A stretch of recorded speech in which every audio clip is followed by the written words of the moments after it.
Ek slaan my oë op na die berge. Waar sal my hulp vandaan kom? Hou jou oë gerig op Jesus. Hy is die lighuis wat lig en vrede bring. Hy is jou redder. Wie sal jy dan vrees?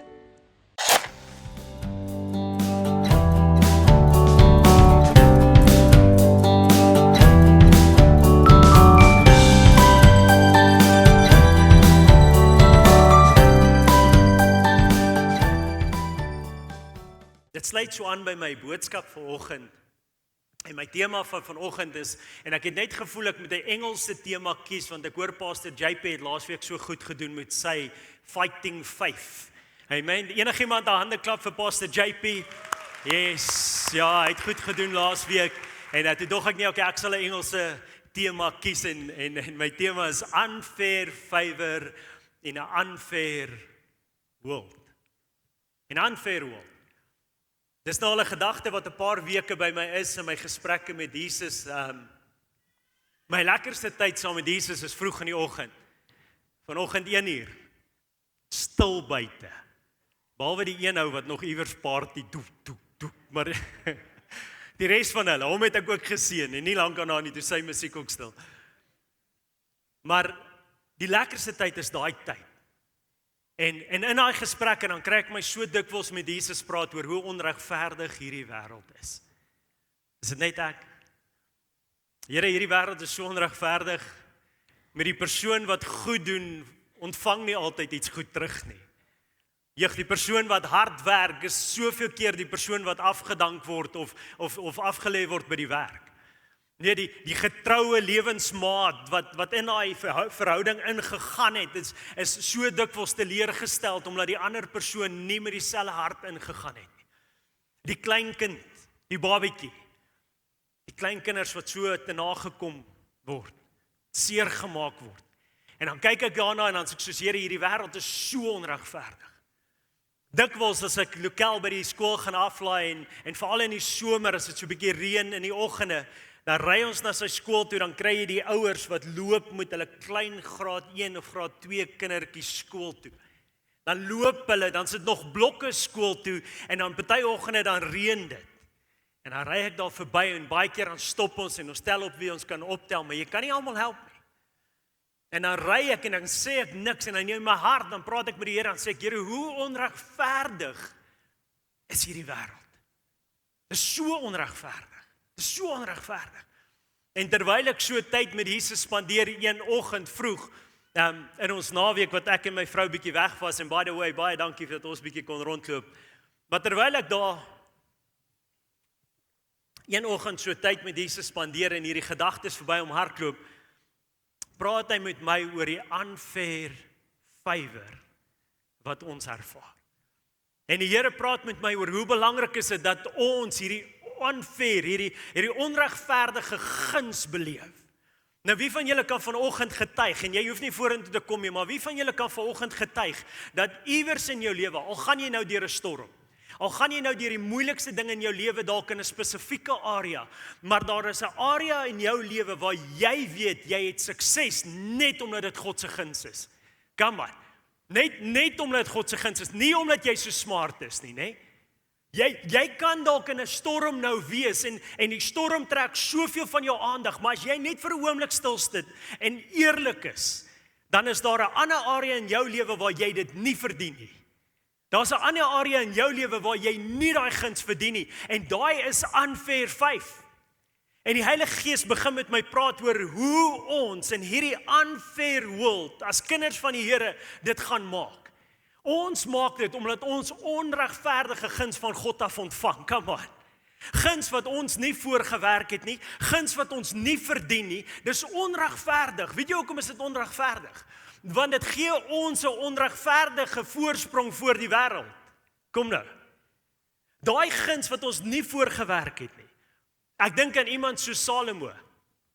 Salomo met al sy wysheid het eendag vir die Here gevra, Here, ek soek U wysheid. Seën my met die wysheid, en wat gee God hom? Hy gee hom wysheid, hy gee hom guns, hy maak vir hom deure oop, hy gee hom vrede met sy vyande, hy gee hom al hierdie goed. Nou dink dit gou vir jou, ek sit in die week en ek dink aan dit, hoe onregverdig moes dit gewees het teenoor die ander koninkryke? Ek dink die klomp Egiptenaars moes daar sit en dink soos dit is unfair. Hoe moet ons nou die wêreld rule en oorvat terwyl God saam met Salomo is? Ek meen dis net unfair. En dit is daai unfair favor wat elkeen van ons in ons lewens iewers beleef, wat deure vir ons oopmaak wat ons nie verdien nie, wat ons deurdra wanneer ons dit nie verdien nie, wat vir ons vat na die volgende plek toe wat ons nie verdien nie, want ons kan dit nie verdien nie. Is God se guns. Ek dink aan Esther en haar skoonheid. Ja man, ek dink aan Dawid en sy hardkoppigheid. Dit is ook 'n guns. Dis ook guns. Ek dink aan Daniël en sy vriende. Toe Daniël en sy vriende getoets word deur die koning wat hulle weggelei het in ballingskap, toe sê die woord, toe vind hulle dat Daniël en sy vriende 10 keer, sê 10 keer, 10 keer beter was in elke afdeling wat hulle getoets is as die res van die mense. 10 keer meer guns gehad het as enigiemand anderste. Wat het hulle gedoen om dit te verdien? Hulle het geglo in God. Hulle was kinders van God. En net die feit dat hulle kinders was van God, nie uit werke uit nie, nie uit verdienste uit nie, het hulle unfair favor gehad en 'n unfair world, en kon God hulle kragtig gebruik en vir hulle deure oopmaak wat ons monde laat oophang. En ek en my vrou, soos ek gesê het, laasweek bietjie rondgeloop en ons het seker 15 jaar laas wat ons gevlieg het. En laasweek was ons huweliksherdenking, so ons het bietjie besluit ons gaan vlieg Kaap toe. Ek het 'n vriend wat getrou het daar onder in naby Hermanus. Maar wat ons doen is, en die ouens wat nou al bietjie ouer is, sal verstaan, soos jy ouer word, is daar min spasie vir adventures, okay? Jy het verantwoordelikhede. Toe die kinders groot word, toe sê my vrou, jy mag nie meer van berge afspring en paraglide nie. Sorry, ek gaan nie hierdie kinders alleen groot maak nie. Daar's daai adventure aan my heen. En toe sit my bike. En toe mag ek nou nie meer bike ry nie, en die volgende ding. So die kanse vir adventures word al hoe minder. So maar wat ons doen as venters, is ons besluit, wanneer ons op 'n roadtrip gaan of wanneer ons weggaan, dan boek ons niks. Ons boek niks. Dis 'n adventure. Kyk, ek love it. Ek love it as my vrou by die lughawe afklim. Ons het 15 jaar laas gevlieg.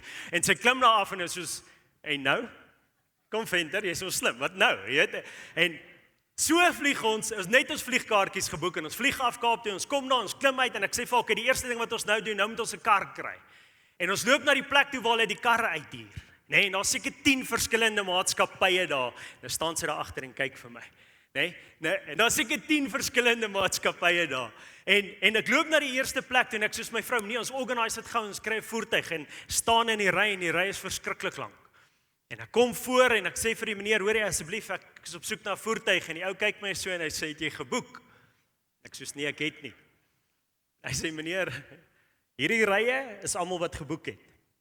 En mense wat daar buite sit, is almal wat nie geboek het nie. Ek dink nie jy gaan 'n voertuig kry nie. En ek sê vir hom, nee, dit kan nie wees. Hy sê, probeer die plek langs aan, miskien daar. En ek is daarin, wag in die ry, kom tot voor en presies dieselfde storie. Die ou kyk my so, hy sê, meneer, jou enigste kans is by die plek langs aan. Ek sê, nee, ek kom nou net van daar af, dit gaan nie werk nie, hulle kan my nie help nie. En hy kyk my so, hy smile so, hy sê, ek dink nie, jy gaan regkom nie. En ek loop uit, en toe ek buite kom, toe besef ek hoekom daar stoele en tafels buite is. Okay, dis vir al die mans wat daar sit en hulle vrouens wat vir hulle sê, hoekom het jy nie 'n voertuig geboek nie? Maar hulle sit daar en ek kom by my vrou en ek sê, begin gou Google. Begin ChatGPT, vind uit of ons kan Uber. En ons kyk gou en ons sien, nee, dit gaan te duur wees. Dis way above our budget. Dit gaan nie werk nie. En terwyl ek daar sit, begin ek bid en ek sê, Jesus, ek het moeilikheid. Ek is vandag 22 jaar getroud en ek wil graag volgende jaar hierdie tyd 23 jaar Nee, nie regtig. My vrou is nie so kwaai nie. En ek sê, Jesus, maar ek het U hulp nodig. En ek sit daar en die Here wys vir my een van die besigste plekke. Die rye staan by die deur uit. En ek ervaar ek moet so intoe gaan. Ek sê vir wag net gou, ek wil net gou gaan. En ek loop in tot by die deur en die deur skuif oop en die plek is vol mense wat daar staan en ek staan en ek kyk so rond en ek soos ek weet nie wat ek hier doen nie. En een van die ouens wat in charge is, staan agter die counter en hy help nie mense nie. Hy kyk net dat die dinge reg verloop en hy sien my en hy sê, meneer, kom hier. En ek loop na hom toe, hy sê, wat, jy lyk verlore. Ek sê, ja, ek is verlore. Ek soek 'n voertuig. En hy sê, het jy geboek? Ek sê, nee, ek het nie geboek nie. Hy sê, jy gaan nie 'n voertuig kry nie. Hy sê, daar is nie, as jy nie geboek het nie, gaan jy nie 'n voertuig kry nie. Hy stel voor, ons begin Uber, en terwyl hy met my praat, en hierdie is hoe dit gebeur het. Terwyl hy met my praat, kom maar 'n dametjie by 'n kantoordeur uitgestap. Sy sit iets in 'n laai. Sy kyk na ons, sy hoor die gesprek. Sy loop tot by ons. Sy sê vir hom, hoorie, is hy op soek na 'n voertuig? Hy sê ja. Sy sê ons het nou net die 2 sleutels gekry van die voertuig wat ons vandag gekoop het. Ek staan daar en hy sê soek jy 'n voertuig. Ek sê gee hom vir my en ek teken hom af en ek loop, kom aan, prys die Here. Ek loop uit. Ek sê vir my vrou, ek sê vir haar, dis my God. Dis my God, selfs wanneer ek fail, het ek unfair favor.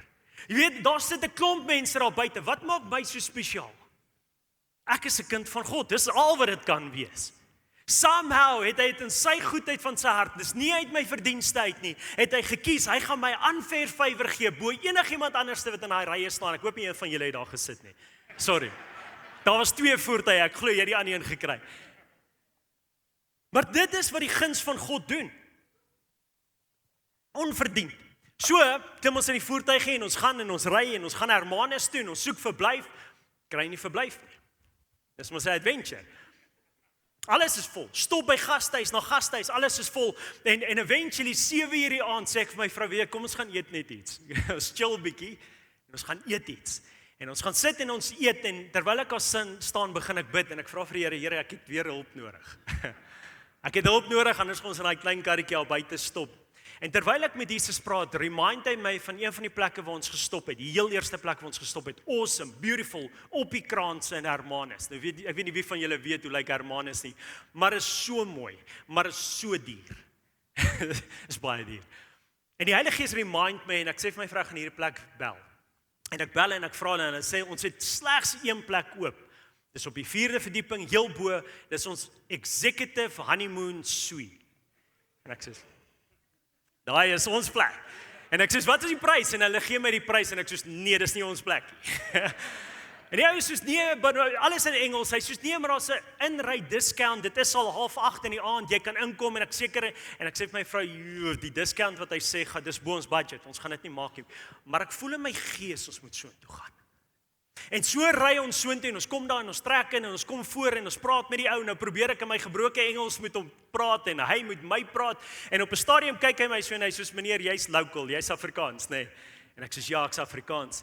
En hy sê die volgende, hy sê, ek kan jou nie hierdie prys charge nie. En hy gee vir ons meer, omtrent 50% discount op daai suite. Nou ek wil vir julle sê, ek het in my lewe nog nie in so 'n nice plek gebly nie. Een van die mooiste uitstige oor Hermanus, een van die beste plekke waar ek al ooit gebly het. En daar kom die prys af tot binne in ons budget. En daai aand terwyl ek daar is en daar slaap en ons daar bly, besef ek net, hierdie is net God se guns. Dis al wat dit is. Dis nie verdienste nie. Ek het heeltemal te veel foute vir dit om verdienste te wees. Hierdie is net God se guns. 'n Voertuig, so verblyf kry, dis net God se unfair favor in 'n unfair world. Die wêreld is onregverdig. En elkeen van ons wat hier sit vanmôre kan getuig van iewers op hierdie stadium waar jy dit beleef.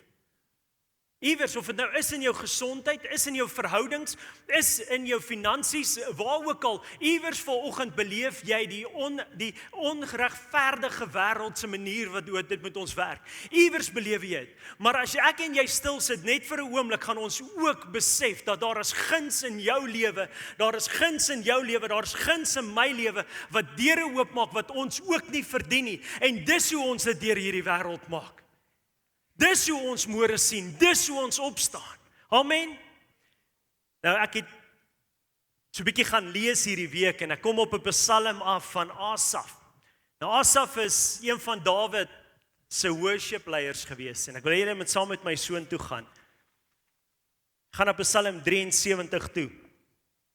En Asaf skryf hierdie Psalm en ek kon so vereenselwig met sy woorde. Vers 1. God is goed vir almal wat doen wat hy sê. Verseker. Maar op 'n dag het ek begin twyfel of dit regtig so is. Ek het amper ophou glo. Want toe ek rondom my kyk, het ek gesien hoe goed dit met die slegte mense gaan. Hulle is so hoogmoedig. En hulle word by die dag al hoe ryker en ek was jaloers op hulle. Niks bekommer hulle nie. Hulle is spekvet en gesond. Hulle is oor niks besorg nie. Hulle het geen moeilikheid nie. Hulle loop ewe trots rond, want met hulle gewere en hulle vuiste los hulle al hulle probleme op. Hulle is vet en hulle doen net wat hulle wil. Hulle het geen respek vir niemand nie. Hulle spot en die mense en hulle dreig die mense almal. Selfs God loop deur onder hulle tong. Op die aarde beledig hulle links en regs en almal hang aan hulle lippe. Mense kan nie genoeg kry van hulle nie. Hulle sê vir almal, God is vas aan die slaap. Wat weet die Allerhoogste van wat ons doen? Hulle kom weg met moord. Niemand keer hulle nie terwyl hulle al meer geld maak. En ek het verniet gedoen wat God sê. Te vergeefs dat ek onskuldig is. My gebede het niks gehelp nie. Dit was 'n mors van tyd. Want elke nuwe dag het daar weer 'n vrag vol nuwe probleme op my gewag. Daar was geen einde aan my swaar kry nie. Ek is elke dag soos 'n vloerlap behandel. Nou Asaf begin hierdie gebed, hierdie psalm en hy sê, God is goed vir almal wat doen wat hy sê, verseker. Maar op 'n dag. En ek kan so vereenselwig met die woorde is, ek glo God is goed vir almal wat doen wat hy sê. Ek glo dit met my hele wese. Ek het soveel vertroue in God.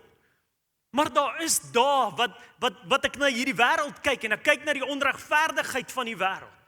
Ek kyk na kindertjies wat afsterf op 'n jong ouderdom, man. Ek kyk na die seer en die teleurstellings en dan kyk ek en dan voel ek net hoe onregverdig is hierdie wêreld. Gebeur dit met jou ook? En Asaf hier wys vir ons wat dit doen. Wanneer ons so na die wêreld kyk en wanneer ons so lank in hierdie negatiewe gedagtes aan vashou, nie lank nie. Wat gaan gebeur is jy gaan begin wonder waar is God in jou lewe? Nie lankie, dan gaan jy begin wonder waar is God? Is God nog daar? Jy sien hoe langer ons vaskyk in die onregverdige wêreld en hoe langer ons vashou aan hoe onregverdig hierdie wêreld teenoor ons is, hoe meer en meer skade begin dit aanrig aan ons verhouding met God. Hoe meer en meer skade begin dit aanrig aan ons geloof in God. Hier sit mense hier vanoggend en jy is al jare lank besig om vas te hou in die onreg wat die wêreld jou aangedoen het. Jare lank. En jy kan nie dit laat gaan nie, want die wêreld was so onregverdig teenoor jou. Miskien was dit jou familie, miskien was dit 'n lewensmaat, miskien was dit 'n besigheidspartner, miskien was dit die werk waar jy gewerk het of 'n broer of 'n suster of iemand. En vandag sit jy hier en jy hou so vas want die wêreld is so onregverdig. En weet jy wat gebeur wanneer ons dit doen? Hoe dieper ons in daai gedagtes indelg, hoe minder sien ons die unfair favor in ons lewens raak. Hoe minder sien ons raak hoe God vir ons guns gee in ander areas van ons lewens en ons kan dit nie raak sien nie. En soos Asaf begin ons al hoe dieper in hierdie negativiteit indelg en ons kom op 'n plek waar ons vir God sê, maar waar is hy? Hierdie gebede werk nie. Ek kon dit net sowel gelos het. Here, wat help dit? Hierdie is dieselfde pattern. Ek wil hê jy moet hoor volgende. Hierdie is dieselfde pattern wat die vyand gebruik om die ateïs te bring tot op die plek waar hy sê, waar is God dan? Waar is God dan? Dis dieselfde motivering wat die ateïs gebruik om te sê, as God dan goed is, hoekom stop hy dit nie? As God dan goed is, hoekom het hy nie vir my deurgekom nie? As God dan goed is, hoekom lewe ons in 'n unfair world? As God dan goed is, hoekom gebeur al hierdie onregverdige dinge met regverdige mense? Dis dieselfde motivering wat die ateïs gebruik. Maar Asaf stop nie daar nie. Hy stop nie daar nie. In vers 15 sê hy, maar wag, Maar wag, as ek aanhou praat soos nou, sal ek 'n verraaier wees. Ek sal al die kinders verraai, Here, en U self. Ek het mooi probeer dink, maar ek kon nie verstaan hoekom ek so moes ly nie. Totdat ek op 'n dag in die heilige plek ingestap het. Toe het ek skielik die volle prentjie gesien. En ek het besef, waar die goddelose uiteindelik beland. Asaf sê vir ons, ek het hierdie gedagtes in my gedagtes deurgespoel, ek het hierdie negatiewe gedagtes oor en oor herkou, en die vyand het gereeld dit oor en oor in my mind gebring, en ek het dit gereeld daaraan gedink, hoe unfair die wêreld is, en hoe unfair die wêreld is teenoor my, en het my gebring tot op 'n plek waar ek begin wonder het waar God en is God dan nog goed, is God dan nog getrou, totdat ek in God se teenwoordigheid in beweeg het. Kom church. Totdat ek in die kerk die Here weer beleef het en weer sy stem gehoor het. Totdat ek weer my Bybel opgetel het en begin lees het wat die woord van God vir my sê. Totdat ek weer begin bid het en gesê het ek glo in gebed. Totdat ek sy teenwoordigheid begin soek het. En in daai oomblik het ek perspektief gekry. In daai oomblik het ek verstaan dat die ewigheid is meer belangrik as die dinge hier. Ek het begin besef dat die goddelose se geluk sal net vir 'n rukkie hou. Maar ek as 'n kind van God sal unfair favor hê tot die dag wat ek sterf. Dis wat ek begin besef het toe ek die Here se aangesig soek. Dis wat ek begin raak sien het toe ek nader aan hom beweeg en nader aan hom beweeg. Church, ons is in 'n oorlog. Ons is in 'n geestelike oorlog en die vyand weet presies hoe om my en jou verhouding aan te val met God. Hy weet presies wat se knoppies om te druk. Hy weet presies wat gaan jou bring tot op 'n plek waar jy gaan twyfel of God regtig bestaan. Hy weet wat om te doen om jou te kry tot op 'n plek waar jy sê ek gaan ophou Bybel lees want dit help nie. Ek gaan ophou bid want dit help nie. Hy weet presies wat dit vat.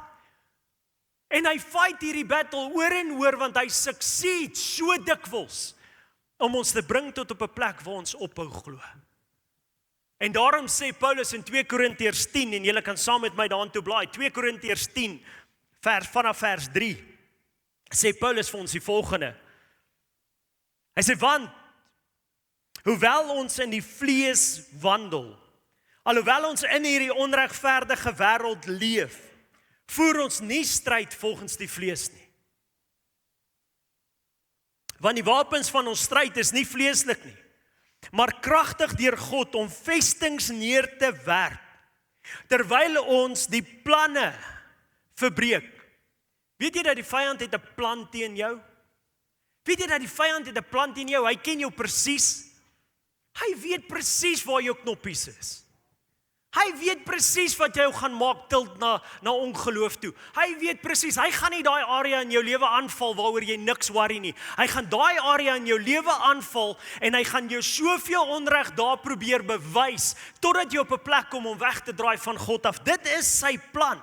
Terwyl ons planne verbreek en elke skans wat opgewerp word teen die kennis van God en elke gedagte gevange neem tot gehoorsaamheid aan Jesus Christus.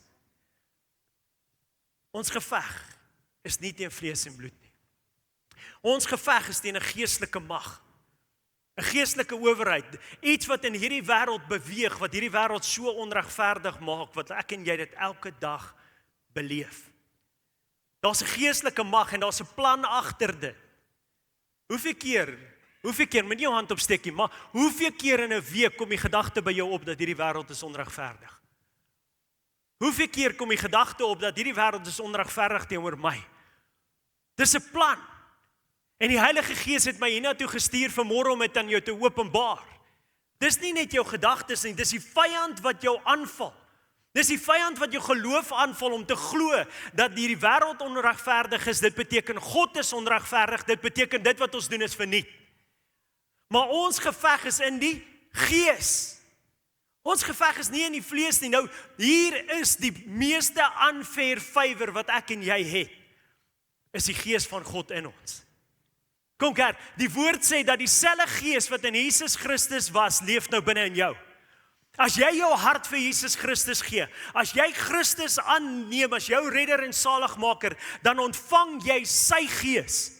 Dieselfde Gees wat oor die waters beweeg het toe God gespreek het en die aarde laat voortkom het. Dieselfde Gees wat Lazarus uit die dood uit laat opstaan het. Dieselfde Gees wat in Jesus gewerk het toe hy die wonderwerke gedoen het, sê hierdie woord leef nou in elkeen van ons. Dieselfde krag, dieselfde hoop, Dieselfde visie, dieselfde moed, dieselfde alles wat Jesus gedryf het, lewe binne in jou. Weet jy hoe unfair is dit? Weet jy hoe unfair is dit teenoor die duiwel? Kom iemand sê, amen, laat dit so wees. Jy het 'n unfair advantage. Jy het 'n unfair advantage, want die gees van God is in jou. Dis fyn, laat hy wat in die wêreld is, maak of hy groot genoeg is, maar die een wat in my is, come on church, die een wat in my is, is groter as hy wat in die wêreld is. Hy kan maar probeer, ja, gee die Here 'n lofoffer. Daai is 'n unfair advantage wat ek en jy het. Hy leef in ons en ons wapens is nie karnal nie, maar is geestelik om elke plan aan te val. Die vyand probeer sy bes. Hy probeer sy bes om ons geloof af te breek, want ons bly nog steeds met ons vlees in hierdie unfair wêreld. En dit beteken nie ek en jy gaan nie die storm sien nie. Dit beteken nie daar gaan nie moeilike tye wees nie. Maar die belofte wat ek het is dat my bonatuurlike God hom nog steeds sal openbaar binne in daai storm. Hy sal nie my hand los nie. Ons lewe in 'n unfair wêreld, dis 'n feit. En Paulus sê vir ons iets baie mooi in Romeine 5. Maak hy iets baie duidelik aan ons en ek wil hê jy moet hierdie sien wat Paulus wil hê ons moet van bewus wees vanoggend.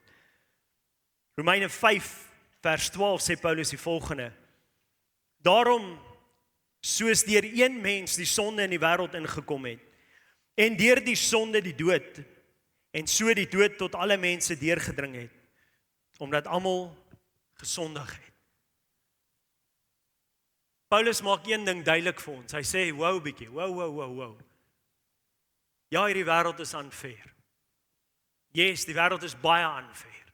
Baie unfair teenoor my en jou, dit is so. Maar dit was nie God se plan nie. Kom church, dit was nie God se plan nie. God se plan in Genesis sien ons, toe hy het geskaap het, toe sê hy, dit is goed.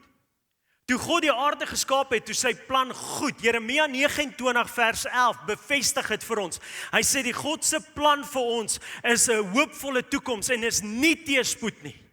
God openbaar sy plan aan ons oor en oor, sy plan vir jou.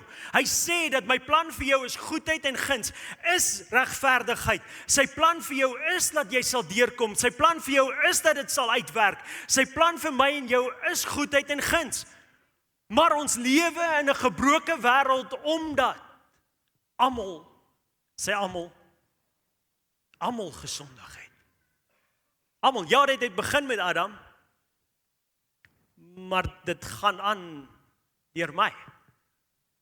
Terwyl ek hierdie week hierdie skrifgedeelte lees, besef ek daar staan almal. Omdat almal gesondig het. Dit beteken ek ook.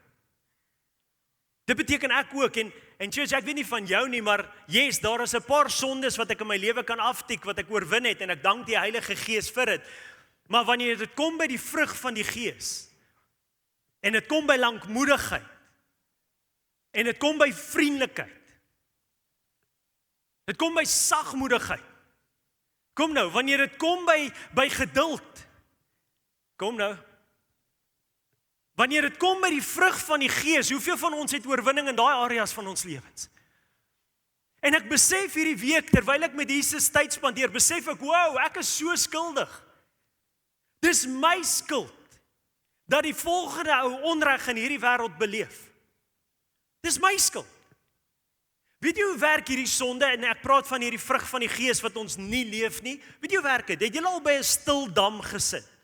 En 'n stoepstal, die water lê soos 'n spieël, en jy vat een klippie en jy gooi hom in die water. Wat gebeur? Hy maak ripple-effekte, nê? Maak ripple-effekte, en deur 100 meter verder sit iemand en speel in die rustige water, en wat gebeur? My rippels beïnvloed hulle, stil water.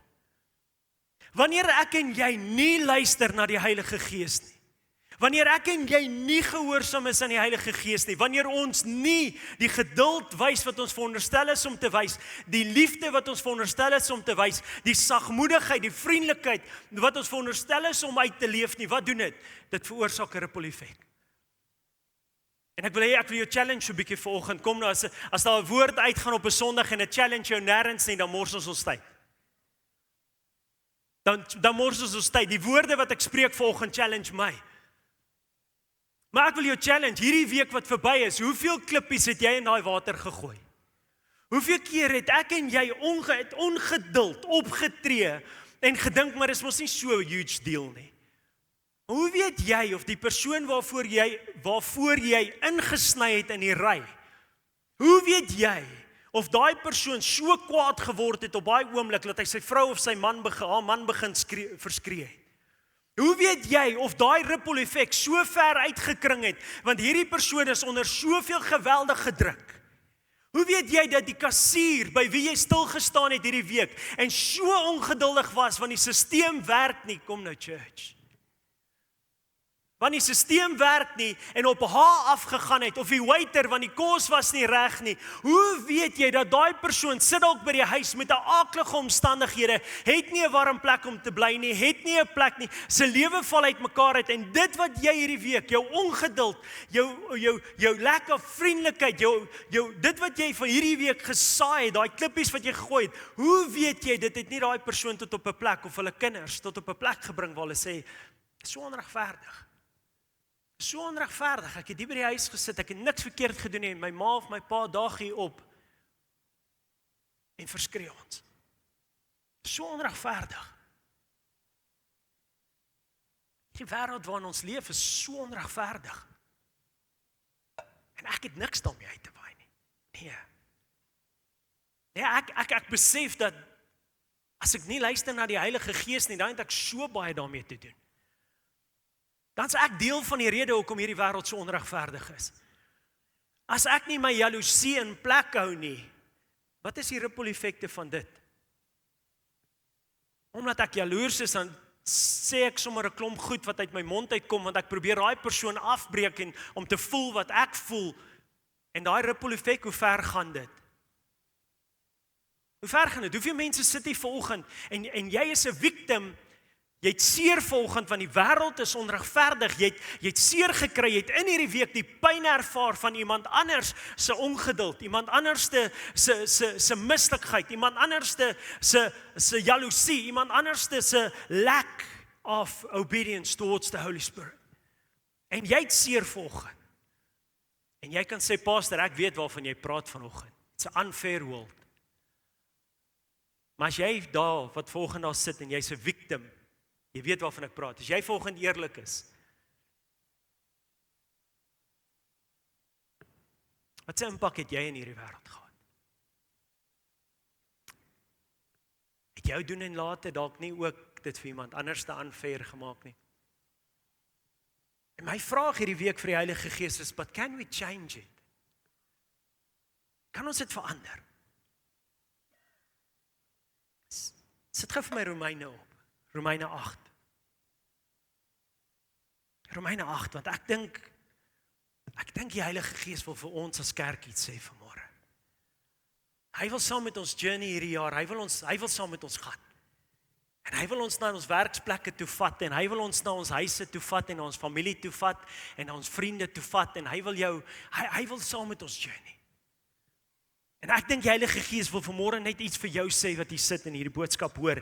Miskien sit jy vanmôre en jy soos pastor, jy praat met my, dis nie lekker nie. Ek sit aan al twee kante, ek ervaar die onreg van die wêreld en ek besef ek het 'n aandeel. Maar hoor wat sê Paulus in Romeine 8. Want die skepping wag. Sê gou wag. Daar's 'n verwagting. Daar's 'n verwagting. Kerk, daar's 'n verwagting. Daar's 'n verwagting by jou familie. Daar's 'n verwagting by jou huis. Daar's 'n verwagting by jou vriendegroep. Daar's 'n verwagting by jou werk. Daar word gewag. Die hele skepping wag met reikhalsende verlange op die openbaarmaking van die kinders van God. Kom, sit of my die Amplified, ek wil hom graag in die Amplified lees. For even the whole of creation, all of nature waits expectantly and longs earnestly for God's sons to be made known. Waits for the revealing, the disclosing of their sonship. Daar's 'n verwagting. Church, en daar's 'n verwagting dat ek en jy sal opdaag. Daar's 'n verwagting dat ek en jy sal begin luister na die Gees van God wat binne in ons is. Wat is hierdie sonship wat die Amplified van praat? Dit is wanneer die geesgevulde kind van God nie langer stil bly en nie langer optree soos die wêreld en nie langer uit sy vlees en vrees uit optree nie, maar sê, dis tyd dat die vrug van die Gees begin voortkom, want dit is mos wie ek is. Dis wanneer ons sonship geopenbaar word, is wanneer ons sê, genoeg is genoeg, hierdie wêreld is onregverdig, maar ek wil nie langer 'n deel hê aan dit nie. Ek vat verantwoordelikheid vanoggend en ek sê, dit is genoeg. Sover dit my aangaan, gaan ek dit verander. Sover dit my aangaan, gaan ek 'n verandering bring. En al is die ripple effek dan nou maar net klein in 'n bose wêreld wat uitmekaar uitval, ek gaan doen wat die Gees van God my vra om te doen. Ek gaan verander wat ek kan verander. Dit maak nie saak of ek gejaag is nie. Dit maak nie saak hoe onderdruk ek is nie. Ek gaan doen wat die Gees van God vir my vra om te doen. Because that is the sonship God is talking about. Miskien, net miskien, is jy die unfair favor wat iemand anders te voorwag. Kom iemand. Jy moet my hoor volgende. Miskien is jy die unfair favor wat iemand voorwag. Miskien is jy daai persoon wat daai teller voorwag wat net stop en sê, mevrou, sit stil. Wow. Ek weet almal is nou al kwaad vir jou want die system werk nie, maar wag. Jesus wil vir jou sê hy is lief vir jou. Gister is ek by Seattle Koffie en ek koop vir my 'n koffie en hulle begin praat en die een vroukie groet my en sy soos "Mfundes" en die ander een sê "Mfundes" en sy soos "Ja, sy Mfundes." En hulle begin praat en sy sê "If you're an Mfundes, then come tomorrow and come pray for us." En ek sê "Ja, ek sal vir julle kom bid." En so gebeur dit dat ons vanoggend klaar maak. Ek weet nie wie van julle die grootste geestelike oorlog wat daar is in jou huis op 'n Sondagoggend voor kerk. Ek weet nie hoekom nie, but it happens. En ons jaag kerk toe, en op pad kerk toe, ry ons verby Dewaldhulle. En ek slaap verby, en my laaitjie sê, dis om Dewaldhulle, en ek soos, en ek besef, die Heilige Gees sê, jy moet nog vir hulle ook gaan bid, en ek soos, maar ek het 'n afspraak by die kerk, 8 uur, en ek kyk so, en ek soos, wow, en ek draai om, en ons gaan live Dewaldhulle op, en die Heilige Gees sê, ek moet dit doen. En ons gaan tel hulle op, my vrou soos, wat wil jy doen, want jy's laat. En ek soos, ek het 'n paar goed wat ek nou moet doen, want die Heilige Gees wil 'n paar goed doen. En ons ry en ons kom laai hulle af, en ek sê, hoorie, maak vir my verskoning by die afspraak, maar ek moet gehoorsaam wees vanoggend. En ons ry terug Seattle toe, en ons gaan bid saam met daai mense. Wat van as jy, daai daad, daai eenvoudige klein dingetjie, daai vriendelikheid van jou, wat van as dit, die unfair favor is, wat die wêreld nodig het? Wat van as dit is wat die wêreld nodig het om te hoor of te sien? Ek dink hierdie week, terwyl ek so mediteer, dink ek aan hierdie lied van Matthew West, en ek weet nie wie van julle al hierdie lied van Matthew West geluister het nie, en ek lees hom vir julle.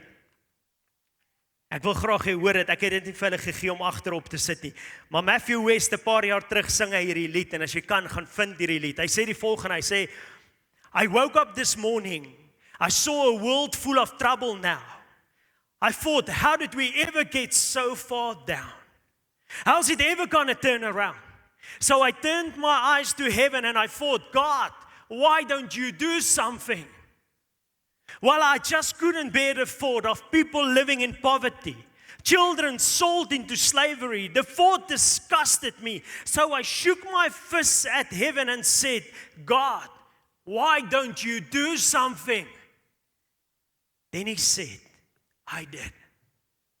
I created you. If not us, then who? If not me and you. If not now, then when? When? Miskien kan ons nie die wêreld verander nie. Miskien kan ons die onreg in die wêreld nie verander nie, maar weet jy wat kan ons verander?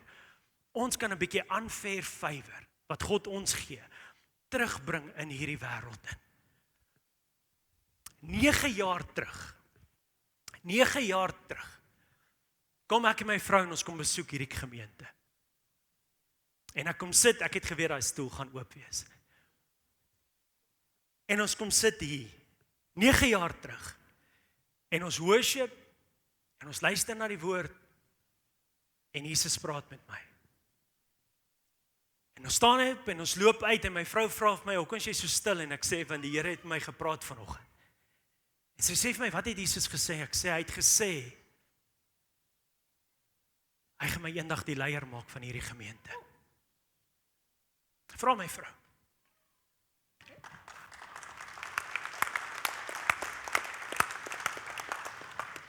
Op daai stadium het ek nie 'n graad nie.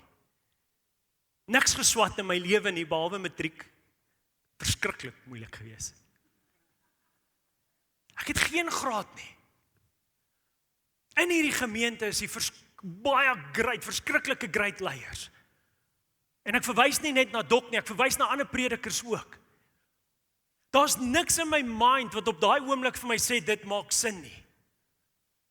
Maar ek wil vanoggend vir jou sê, as God se unfair favor op jou is, dan kan die wêreld maak wat hy wil. God sal jou deurbring en hy sal dit tot vervulling bring in jou lewe wat hy jou voorgepurpose het. As God se unfair favor in jou lewe is, kom nou church. En dit beteken nie dat die ander predikers en die ander pastore wat hier was nie goed genoeg was nie. Die Here het weer 'n unfair favor iewers in hulle lewe vir hulle beplan. God het weer 'n plan met hulle lewe gehad en hulle glo ek was gehoorsaam aan die Here om weer te wees waar hulle is vandag. Maar die punt wat ek wil maak, sonder enige teologiese graad, sonder enige bewyse dat op hierdie stadium dit tot vervulling gaan kom, het die Here dit laat gebeur. Al wat hy van my gevra het is glo.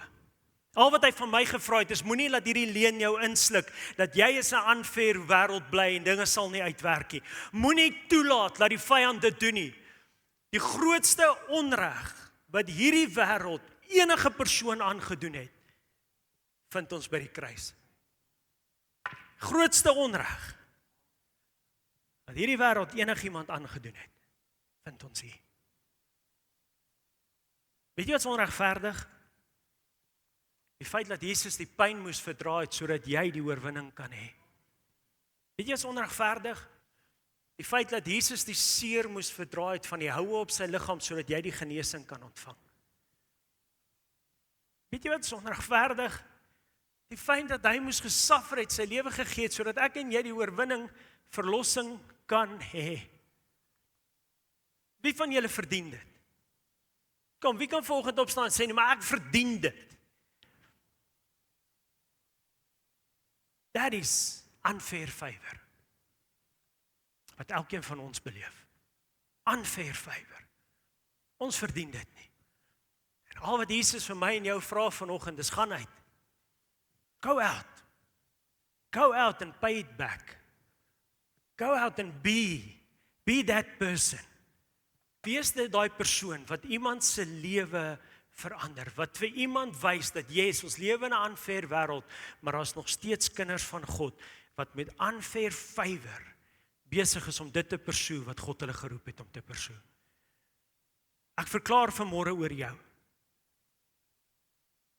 Ek verklaar vanmôre oor jou dat die onregverdige guns wat God vir jou beplan het, sal in jou lewe plaasvind. Dit sal deurvoer wat God dit uitgestuur het om te doen. Ek verklaar dit vanmôre oor jou. Maar ek bid ook vanmôre dat terwyl jy in daai onregverdige guns lewe wat jou 'n voorsprong gee bo enigiemand anderste in daai area van jou lewe, jy nie sal vergeet van die prys wat hy betaal het nie. Nie sal vergeet van die roeping wat daar op jou en my lewe is om hom aan hierdie wêreld te openbaar nie. Dit lê op ons skouers om hierdie lig in hierdie wêreld te gaan skyn en te sê, die wêreld is dalk unfair, maar daar's 'n God wat fair is. Daar's 'n God wat geregverdig is. Daar's 'n God wat vir jou en my sal deurkom. Amen. Ons hemelse Vader. Sjoe.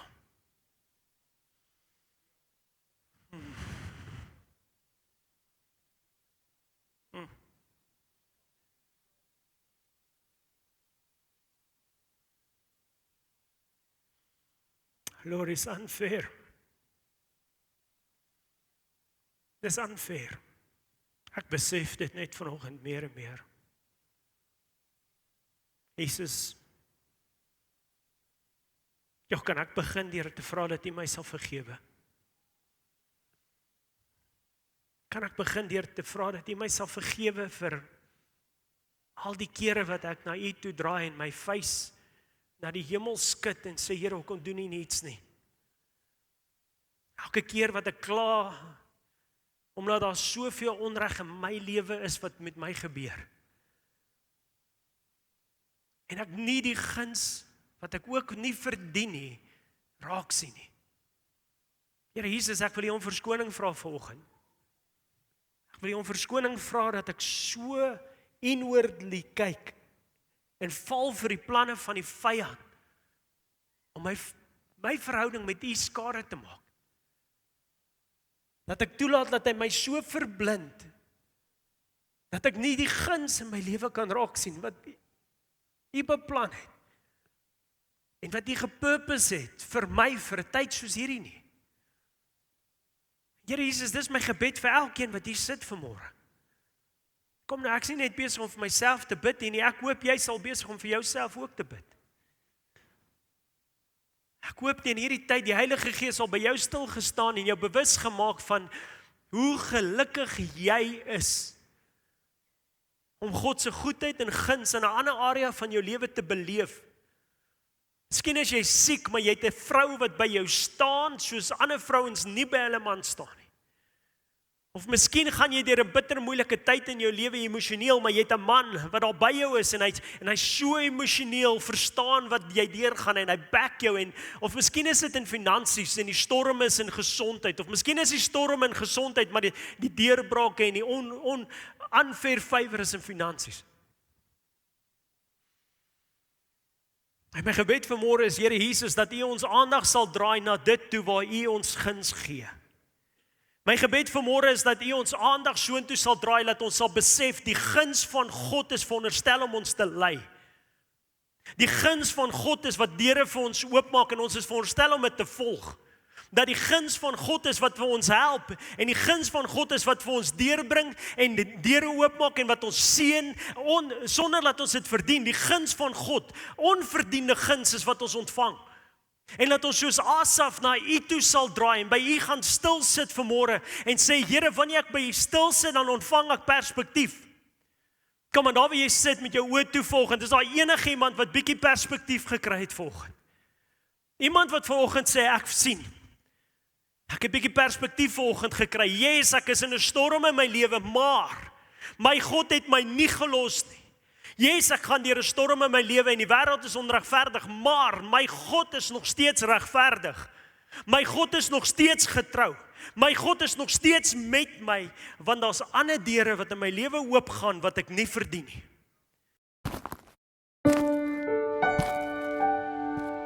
Ek slaan my oë op na die berge. Waar sal my hulp vandaan kom? Hou jou oë gerig op Jesus. Hy is die lighuis wat lig en vrede bring. Hy is jou redder. Wie sal jy dan vrees?